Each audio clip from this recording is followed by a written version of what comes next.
Hello' আজি ৰাতিপুৱা অকলেই বজাৰলৈ যাবলৈ ওলাইছোঁ। এনেই মই নাযাওঁ অকলে বজাৰ চজাৰ, য'ত হ'লেও আৰু মানুহজনে লৈ যায়, নহ'লে বা তেওঁৱে বজাৰ চজাৰ কৰি লৈ আহে। কিন্তু আজি মানে ঘৰত দুপৰীয়া বনাবলৈ আৰু একো নাই, গতিকে মই ওচৰতে বজাৰখন আছে যেতিয়া যাওঁ বুলি টমটম এখন লৈ বজাৰৰ পৰা অলপ পাচলি লৈ আহিলোঁ দেই।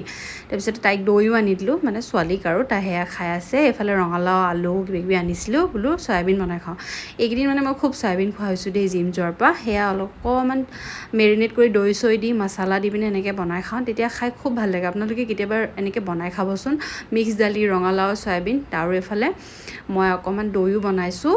সদায় দৈ কিনিয়ে থাকোঁ, আলফালে দৈ খুব খাই, ময়ো খাওঁ, গতিকে ঘৰতে অকণমান বনালোঁ। লোকেল গাখীৰ এতিয়া লওঁৱেই যেতিয়া আৰু এয়া ধুনীয়াকৈ তৰকাৰী হৈ গ'ল, খাবলৈ খুব ভাল লাগে। মইতো ভাল পাওঁ খাই, বহুত খাই থাকোঁ মাজে মাজে আমি এনেকৈ বনাই। তাৰপিছত এইফালে মিষ্টাৰ আহিলে ভাত খাবলৈ দুপৰীয়া, লগতে ভাতকেইটা খালোঁ দেই আমি। তাৰপিছত আলফুল শুই গ'ল। মই অকণমান ফল খাওঁ বুলি 4:30মান বজাত লৈ লৈছোঁ আৰু এইফালে মানুহজন কলেজৰ পৰা আহি পালে। সেইটো সময়তে এনেই আম খাই কিন্তু মই বিৰাট ভাল পাওঁ, কিন্তু আমত ইমান সাৰ দিয়ে ন, ঔষধ দিয়ে যে, খাবলৈ কিন্তু একদমেই মন নাযায়।